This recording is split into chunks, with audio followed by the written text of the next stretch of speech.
Su pantalla es injuria renal aguda. Y vamos a empezar de una manera práctica. Estos son casos, una pincelada nada más, pequeños casos que vemos en la práctica cotidiana y en hospitalización. ¿Qué tenemos? Que es un paciente que tiene 2 días de enfermedad, un paciente de mediana edad, 2 días de enfermedad. ¿Qué caracteriza a esta enfermedad? Que hay dolor lumbar, hematuria, náuseas y vómitos y fiebre. Yo podría pensar, así a grosso modo, que al tener dolor lumbar y fiebre, sospechar en infección urinaria alta, ¿verdad? Una pielonefritis aguda, claro. Y la hematuria puede ser que tenga de fondo como una comorbilidad nefrolitiasis o urolitiasis. Más o menos yo podría ahí ir planteando estas posibilidades. Y en la parte del laboratorio, en la bioquímica sérica, vean, el día 19 de junio tiene creatinina sérica 1,9, es decir, está aumentada por la creatinina, lo normal es de 1,1 o 1,2 en los varones. Entonces está aumentada la creatinina y está aumentada la urea. Así que puedo pensar al momento. Puedo pensar que el paciente, no, de hecho está haciendo injuria renal aguda, claro. Pero ¿qué puedo pensar en relación a la causa de esta injuria renal aguda? Como hemos planteado, tiene infección urinaria. Y tal vez esta infección urinaria esté dando la llamada urosepsis. Ustedes recuerdan que sepsis es cuando la infección produce disfunción orgánica que amenaza la vida del paciente. Entonces yo planteo aquí, en esta parte del camino, una urosepsis. Y esta urosepsis está produciendo la injuria renal aguda, que actualmente también se llama lesión renal aguda, por si acaso. Alguno de ustedes está enterado de eso. Pero llamémosle injuria renal aguda. Ahora, lo siguiente, vean. Después mejoró, como pueden ver, después sigue mejorando. Lo primero que debo hacer acá es ver la relación.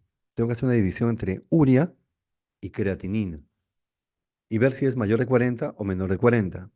¿Por qué? Porque eso me va a decir cuál es el tipo de injuria renal aguda. Si es mayor de 40, es prerrenal.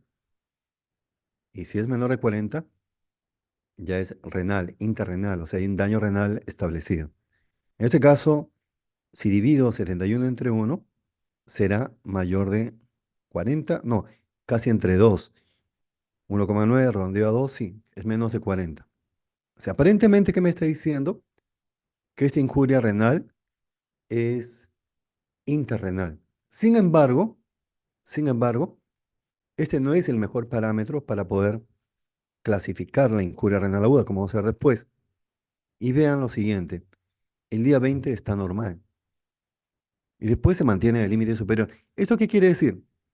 Que este parámetro de dividir urea entre creatinina no es el mejor. Es sensible, sí, pero no específico. Así que tengan cuidado. Eso lo puedo preguntar en el examen.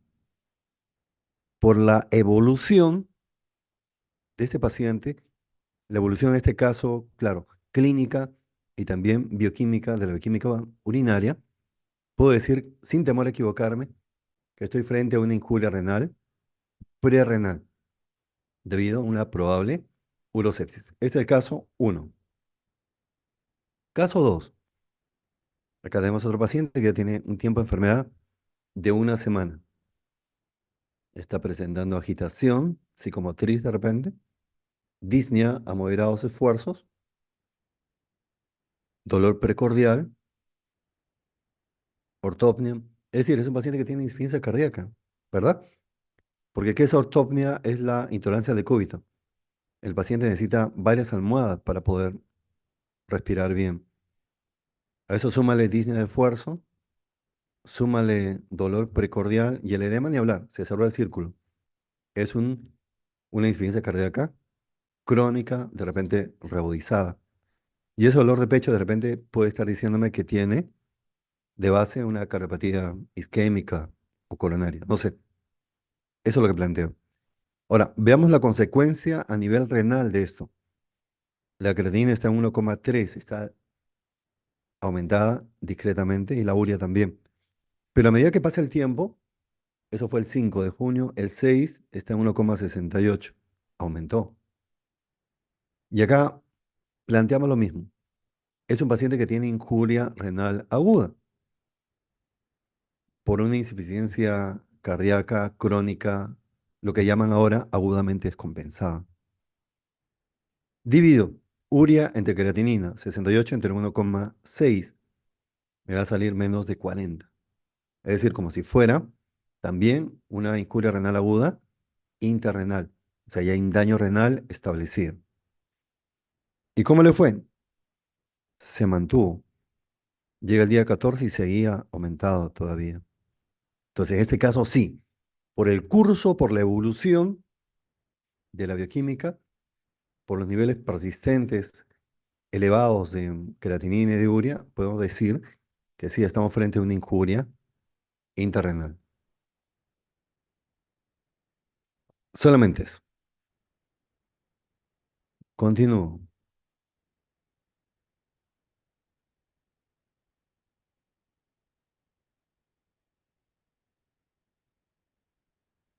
Bien, en ese cuadrito voy a repasar cómo diferenciar enfermedad renal crónica de injuria renal aguda. Y lo primero que me llama la atención aquí es la anemia. Si el paciente tiene anemia, eso es crónico. Y si no tiene anemia, eso debe ser agudo. Ahora, evitando los absolutos porque en medicina generalmente no hay absolutos. Bien, pero además de la anemia, ¿cómo te das cuenta que esto es enfermedad renal crónica o falla renal aguda o injuria renal aguda, mejor? La clínica. ¿Cuál es la clínica de la uremia?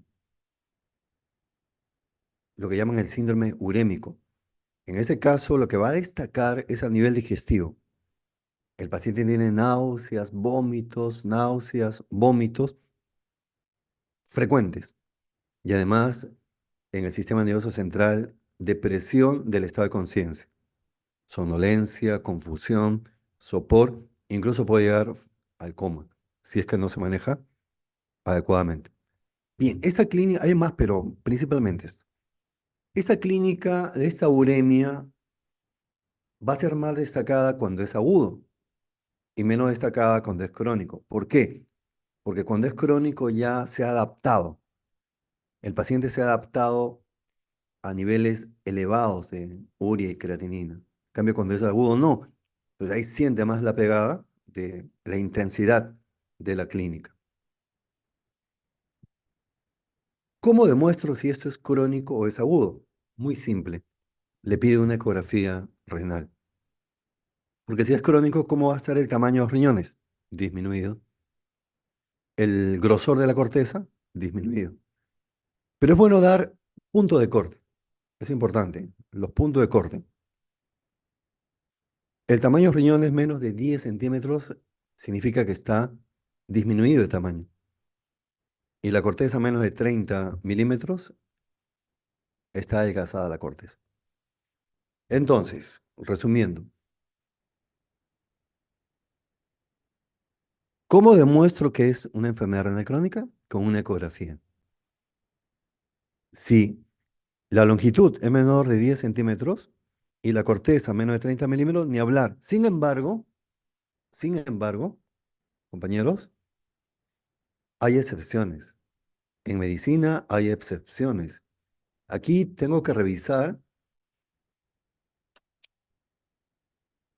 qué causas de RC pueden cursar avanzada, ojo, RC avanzada, pueden cursar con riñones de tamaño normal, incluso aumentadas. Entonces, si participaran, que todavía no voy a pedir participación, unos dirían, bueno, hidronefrosis, consecuencia de neuropatía obstructiva, aumenta el tamaño de los riñones. Otro diría amiloidosis, por ejemplo, por tuberculosis crónica. Otro diría riñón poliquístico. Y riñón poliquístico, em, cuando hay historia familiar, historia también de glomerulonefritis. Y también ahí debe estar LES, lupus eritematoso sistémico, también, ojo, ojo con este dato, también es una causa de RC avanzada con riñones de tamaño normal. Ahora, ¿cuál es la definición de injuria renal aguda? Es la disminución brusca de la función renal. Disminución brusca de la función renal. Y estos círculos es interesante porque miren, el AQI, que es el círculo más oscurito, la injuria renal aguda, que ahora se llama lesión renal aguda, está incluida en lo que es RC, ¿vean? ¿No? Forma parte del RC, pero también forma parte de la enfermedad renal aguda. ¿Qué es enfermedad renal aguda? ¿Qué es enfermedad renal crónica? Más o menos es parecida a la definición, porque en ambas empieza diciendo que hay una disminución del filtrado glomerular por debajo de 60 mililitros por minuto. En ambas, enfermedad renal aguda, enfermedad renal crónica. La diferencia está en el tiempo. Si eso se da en menos de 3 meses, es agudo. Si es más de 3 meses, es enfermedad renal crónica. Fácil de recordar. Vamos ahora con unas preguntas para ir haciendo retroalimentación de lo que estamos hablando. Es una pregunta de NAM. Se define la insuficiencia renal aguda, mejor le llamaríamos injuria renal aguda, como la disminución súbita, brusca, como vimos en la definición, de la función renal cuya consecuencia es la alteración hídrica. Claro que sí. La respuesta es fácil. Vamos ahora a utilizar una escala Akin, la escala del Akin. O sea, una vez que has planteado ya que es una injuria renal aguda, el siguiente paso es decirme cuál es la severidad. ¿Es un Akin 1, un Akin 2 o un Akin 3? Para eso sirve la escala esta del Akin. Y vean, Akin 1, hay un aumento de la creatinina sérica mayor o igual a 0,3 miligramos por decilitro en menos de 48 horas. O también mayor o igual a 1,5 a menos de 2 veces el nivel basal. Pero vean, desde el punto de vista clínico, la diuresis. Una diuresis normal equivale a más de 0,5 cc por kilo hora. O sea, tú puedes, si tu paciente está delicado, pon una sonda vesical y mide la diuresis horaria para ver si está funcionando bien el riñón. Si la diuresis, repito, es más de 0,5 mililitros por kilo hora, estamos bien. El problema es cuando es menos y durante 6 horas por lo menos, eso se considera como oliguria. Porque hemos aprendido que oliguria es un volumen urinario por debajo de 400 cc en 24 horas, que es la cantidad mínima que se requiere de líquido o de eliminar líquido para eliminar los solutos que se presentan en el metabolismo diario. Pero también otra manera y más rápida de determinar la oliguria es lo que estoy diciendo, y esto lo ha propuesto la CADIGO. Una diuresis menor de 0,5 mililitros por kilo hora por 6 horas, ni hablar, está en oliguria. Grado 2, un aumento de mayor o igual a 2 a menos de 3 veces sobre el nivel basal. Y lo mismo, la disminución de la diuresis, menos 0,5, pero por lo menos 12 horas. Y por último, AKIN 3. Y acá, ojo con este dato que les voy a dar. Antes hablábamos de insuficiencia renal aguda. O sea, antes hablábamos de insuficiencia renal aguda. Todavía podríamos mantener ese concepto cuando podemos hablar actualmente de insuficiencia renal aguda en un AKIN 3. Un AKIN 3 es insuficiencia renal aguda, también algunos le llaman falla renal aguda. En ese caso, un aumento de la creatinina basal mayor o igual a 3 veces, o también el mismo valor de la creatinina sérica, cuando supera los 4 miligramos por decilitro. Cualquiera de dos formas. Bien, entonces, no pierdan la secuencia, plantean el diagnóstico de injuria renal aguda y luego, sustentado, lo diferencian, como visto, de una enfermedad renal crónica Y luego la severidad, utilizando este score o score de Akin. El inconveniente de este score es que se requiere saber la creatinina basal, es decir, la creatinina antes que se presente todo este proceso fisiopatológico. Y a veces no lo tenemos. Entonces, esa es la deficiencia de esta escala.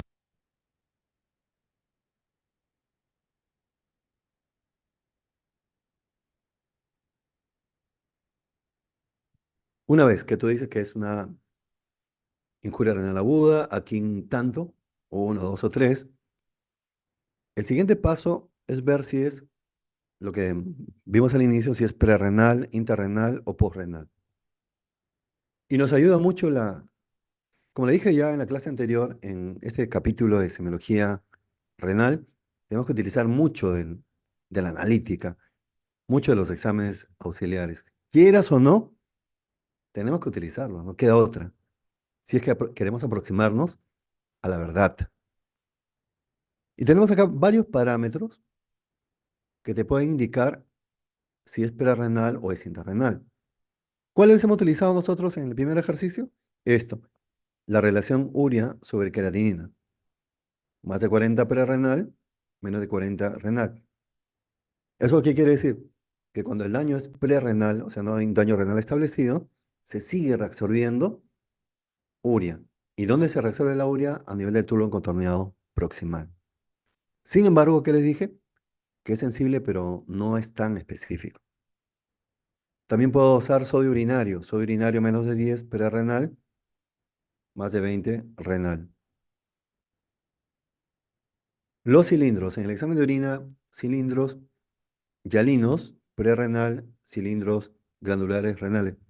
Los cilindros adoptan, en realidad, ¿qué es un cilindro? Es la acumulación de proteínas. Y adoptan la forma de cilindro porque las proteínas son tubulares. Las proteínas se forman en los túbulos renales. La matriz, digamos, de los cilindros es un cilindro cristalino, es el hialino. Esa es la matriz. Y a medida que se agregan sustancias o elementos, ya se le pone el nombre.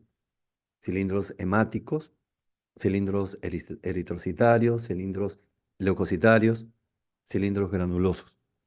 Si tú encuentras cilindros hialinos, va para prerrenal. Cilindros granulosos para interrenal. Lo demás no vamos a hablar. Pero, esto sí, la excreción fraccionada de sodio es el parámetro más importante que tenemos para diferenciar una prerrenal de renal. Menos de 1% prerrenal, más de 1% renal.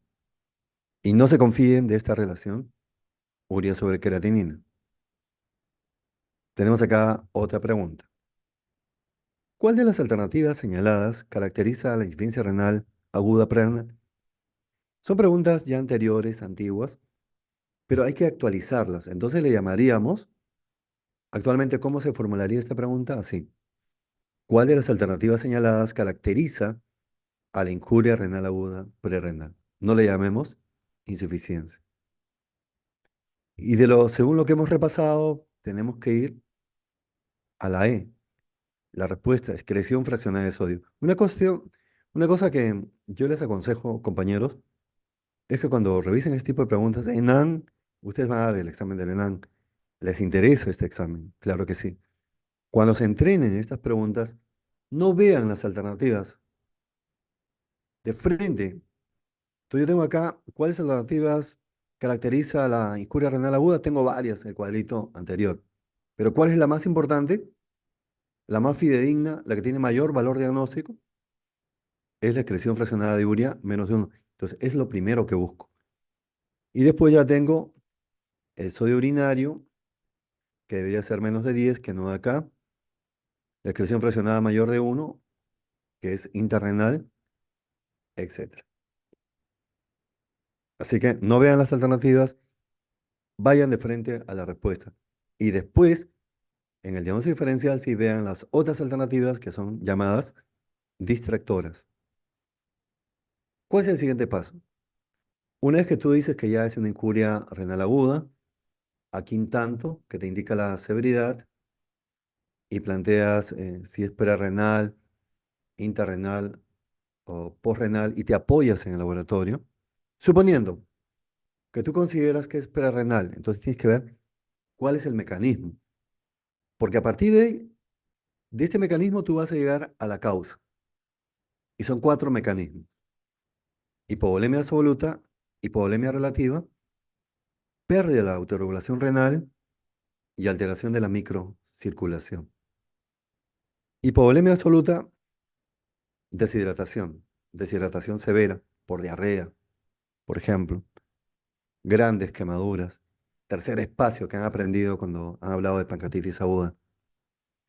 Hipovolemia relativa, el líquido se esconde. Hay una redistribución del líquido. Y esto ocurre en insuficiencia cardíaca, cirrosis, síndrome nefrótico, principalmente. Habría que agregar ahí rhabdomiólisis. ¿Cómo es la autorregulación renal? La autorregulación renal se pone en marcha cuando viene disminución del flujo plasmático renal. Un paciente que tiene una deshidratación, por ejemplo. ¿Y en qué consiste la autorregulación renal? Que la arteriola aferente se dilata y la eferente se contrae.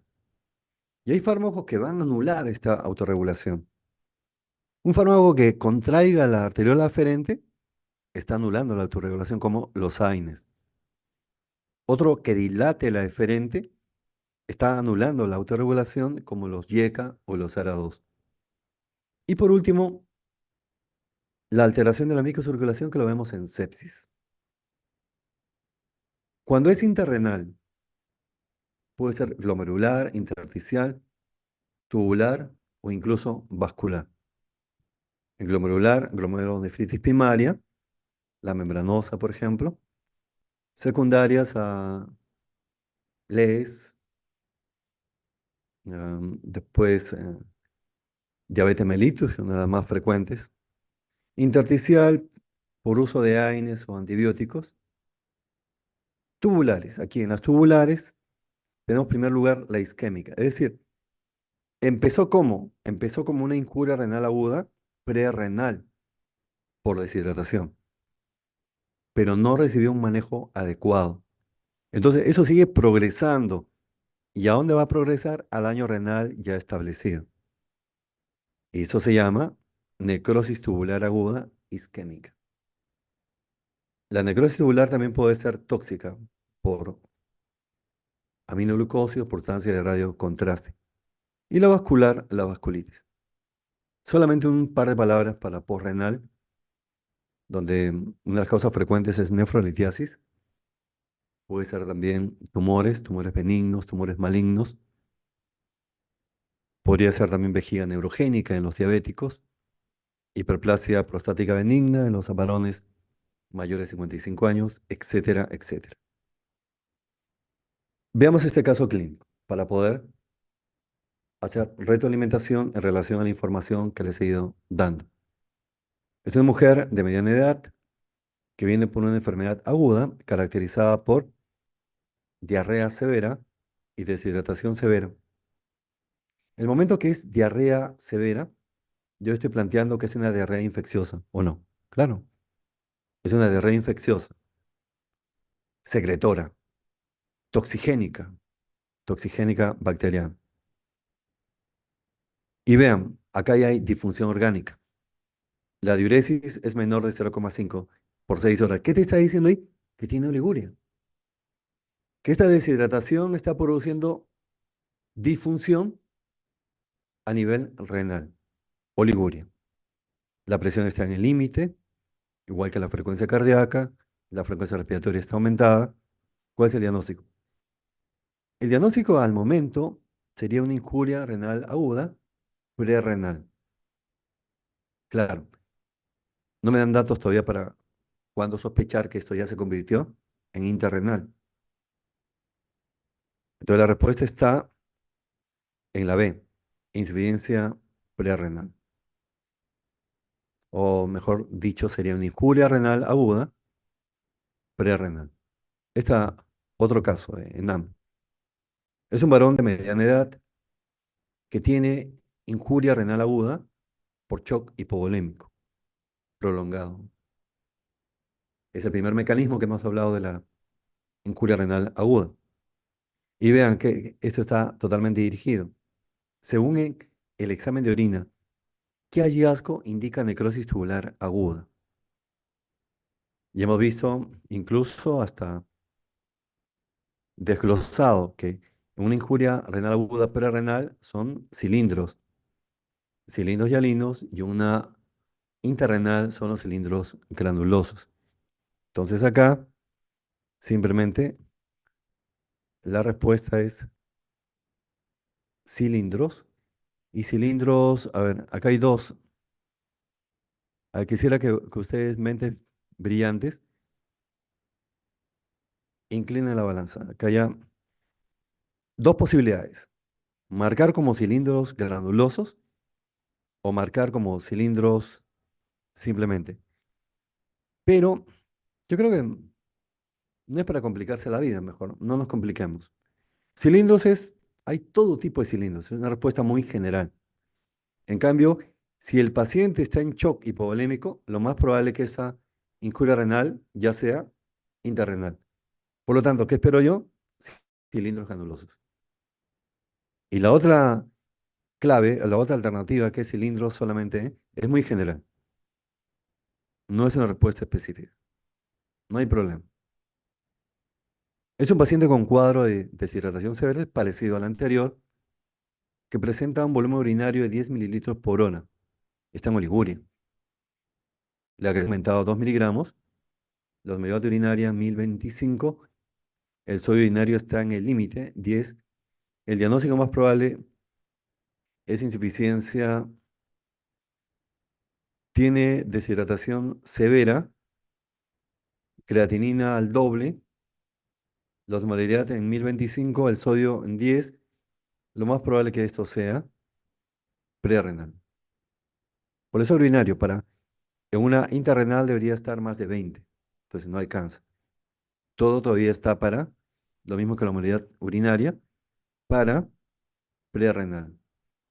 Aquí un par de palabras respecto a los mecanismos neurohormonales. Esto acá en una deshidratación, una disminución del volumen plasmático efectivo. Se activan mecanismos neurohormonales, el sistema simpático, renina-angiotensina, aldosterona, ADH. ¿Con qué finalidad? Con la finalidad de mejorar el filtrado, el flujo sanguíneo, el filtrado glomerular, mejorando la perfusión renal. La hipovolemia produce activación de los sistemas mencionados, aumenta la resolución de urea, pero no de creatinina, y la autorregulación renal. Así que cuando hay disminución del volumen plasmático efectivo, se activan estos mecanismos neurohormonales con la finalidad de que haya mayor retención de agua y de sodio y tratar de mejorar la hipovolemia. Acá nada más para mencionar que ustedes son compañeros ya de contemporáneos con los biomarcadores. Ustedes son médicos del futuro, los médicos moleculares. Estamos entrando, no entrando, ya estamos en la medicina molecular que está invadiendo todas las especialidades. Entonces, eso debe ser su campo. Ustedes tienen que fortalecerse, prepararse muy bien en inmunología. Eso es lo que va a marcar la diferencia. Y dominar estos biomarcadores que lo van a aprender sí o sí en nefrología. Menciono algunos: el interleuquina 18, el KIM-1, el N-gal. Por ejemplo, la creatinina. El aumento de la creatinina, mejor dicho, no es el mejor indicador de disminución del flujo del filtrado glomerular temprano. Repito, la creatinina no es el mejor indicador de disminución temprana del filtrado glomerular. Es decir, que la depuración de creatinina disminuye, pero no aumenta todavía la creatinina. Y no aumenta la creatinina, ¿por qué? Porque se sigue perdiendo, ya no por filtración que está disminuida, sino por secreción. ¿Y por dónde es la secreción? Es por la vía de secreción de aniones orgánicos, que es el túbulo contorneado proximal. Entonces tú me preguntas, si la creatinina no es el mejor indicador, ¿cuál es la cistatina? Cistatina C. Y esos biomarcadores incluso te dicen si hay daño renal, dónde está localizado, si es proximal o si es distal, es una maravilla.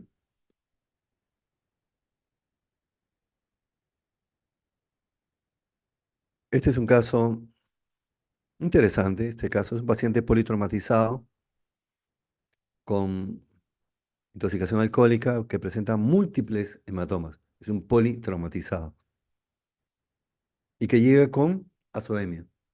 La creatinina está aumentada, la urea está aumentada. Y además el CPK, que es la enzima del músculo, está también aumentada en 1500 miligramos por decilitro. Acá es lo que se conoce como rhabdomiólisis. Y esta rhabdomiólisis va a llevar a falla renal aguda. En el hospital una vez vimos un caso, cuando estaba en la sala de varones, Santo Toribio, un caso sumamente interesante. En realidad, la medicina, compañeros, nunca deja de sorprender, por más que uno tenga años ya en este negocio. Nunca deja de sorprender. Tiene tantos matices la medicina que por eso la hace tan apasionante. Y era un joven que había presentado estatus epiléptico, es decir, convulsiones tónico-clónicas generalizadas a repetición. Y como consecuencia de eso, ¿qué hizo? Hizo rhabdomiólisis. O sea, un equivalente acá, el paciente que ha presentado politraumatismo. El otro paciente que les cuento que ha presentado convulsiones a repetición, estatus epiléptico. Y al final el resultado fue el mismo. Rhabdomiólisis que lleva a una injuria renal aguda y a veces que requiere diálisis, pero en el caso que le menciono no hubo necesidad de diálisis. ¿Cuál es la causa más frecuente de injuria renal aguda? Es la necrosis tubular isquémica. Esa sigue siendo la más frecuente. ¿Cuál de los siguientes hallazgos es característico en los pacientes con injuria renal aguda? Debido a necrosis tubular aguda tóxica. O sea, ¿de qué estamos hablando? De una injuria renal aguda intrarrenal, renal. Simplemente tendríamos que recordar. Y al empezar está la respuesta. Excreción fraccionada de sodio menor de uno dijimos que es prerrenal y mayor de uno es renal. ¿Para qué más? Vamos ahora rápidamente, esto seguramente ya lo han hecho, en teoría es un repaso nada más, de las complicaciones de una injuria renal aguda. Uno que va a producir hiponatremia, una hiponatremia hipervolémica, es decir, por aumento tanto del agua corporal total como del sodio corporal total, más agua que sodio. Por eso le llaman hipervolémica. Y bien, miren, solamente resumiendo, ¿ah? Resumiendo, compañeros. ¿Cómo me doy cuenta que el paciente puede tener ya hiponatremia? Porque está presentando náuseas y vómitos y tiene tendencia al sueño. Ahí estoy sacando. Ahí el sodio ya está debajo de 130 miliequivalentes por litro. Y cuando está por menos de 125, cuando es aguda, y cuando la hiponatremia es aguda, cuando tiene menos de 48 horas, ahí es aguda. Mayor o igual a 48 horas, eso es crónico. Bien, en una aguda, si el sodio es menor de 125, el paciente entra en delirio. Y es el momento en que puede simular, y cuántas veces he visto equivocaciones que han pensado que el paciente tiene un infarto cerebral. Y no, nada de eso. Lo que tenía era hiponatremia. Incluso se le hizo tomografía, no hay necesidad de eso. Por eso, primero, lo primero, tienes un paciente somnoliento, ¿qué exámenes tienes que tener a la mano? Sodio sérico. Glucosa, glucosa por lo menos capilar y creatinina. Asegúrate de esos tres exámenes. De repente uno de esos tres es. Y el paciente puede convulsionar también por convulsiones, por hiponatremia, perdón. Puede convulsionar. ¿Cuándo sucede eso? Cuando el sodio sérico es menor de 115. Ya es una hiponatremia muy severa. Es básicamente lo que les estaba explicando. El otro es,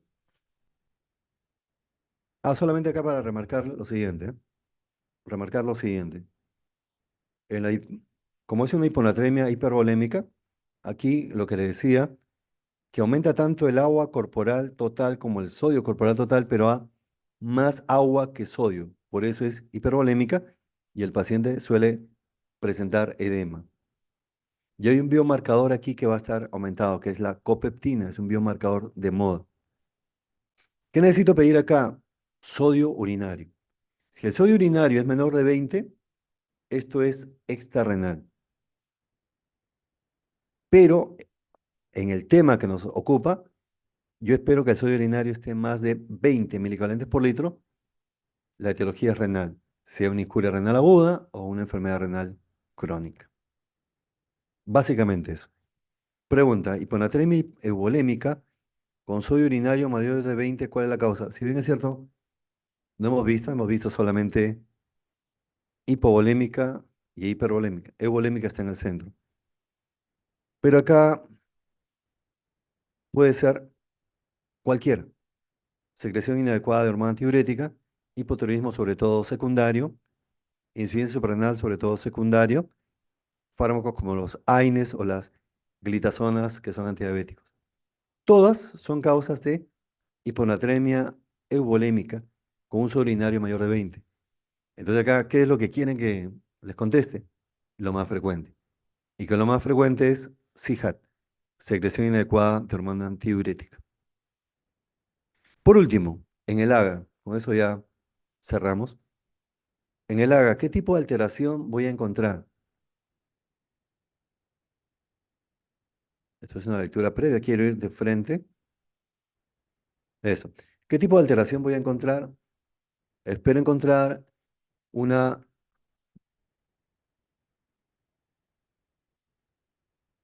esto de acá, acidemia. Un pH disminuido con un bicarbonato disminuido. Es decir, espero encontrar una acidosis metabólica. Acá está. ¿Qué espero encontrar? Espero encontrar un pH disminuido con un numerador bicarbonato también disminuido, acidosis metabólica. Eso es lo que espero encontrar. Ahora ustedes dirán, ¿y por qué en una injuria renal aguda espero encontrar acidosis metabólica? Una forma de confirmar que estás frente a una acidosis metabólica es con el exceso de base. Si el exceso de base es normal, el disturbio primario suele ser respiratorio. Si el exceso de base está alterado, el disturbio primario es metabólico. Más negativo, acidosis metabólica. Más positivo, alcalosis metabólica. De ahí la importancia de chequear, de mirar el exceso de base.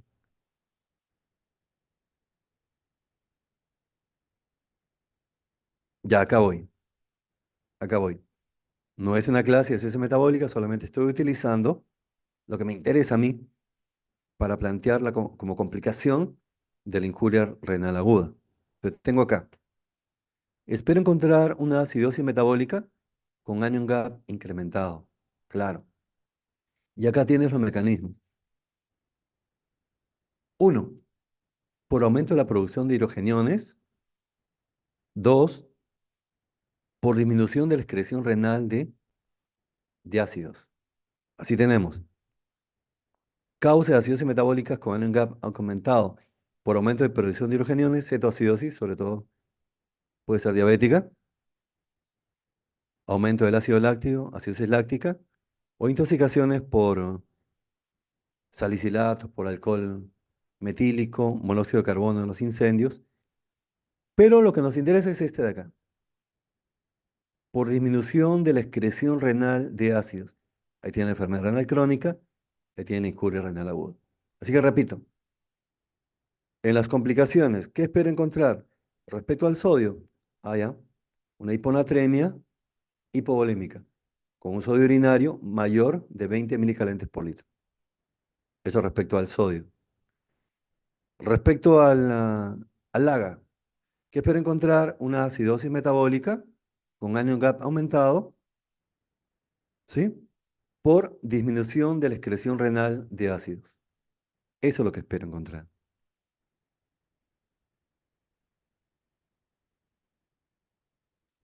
Y he compartido con el delegado Omar de la C2 de mayo para que envíe a la promoción o los que estén interesados unos resúmenes. Tengo unos resúmenes didácticos de hiponatremia, que es un tema que le da dolor de cabeza a los internos y a los residentes, de la manera más didáctica, sin entrar al manejo, porque eso es para nefrología. De hiponatremia y también le he dado uno de AGA, que es otro dolor de cabeza también en los internos. Saben tomar bien la muestra, son hábiles con la aguja, pero no saben interpretar sistemáticamente eh, y correlacionarlo con el paciente. Eso es lo que quisiera. Entonces pretendo en ese resumen de AGA, que también les he compartido, y también les he compartido uno de examen clínico del sistema urinario que es simple, pero no porque sea simple lo vamos a subestimar. Y por último, de problemas en nefrología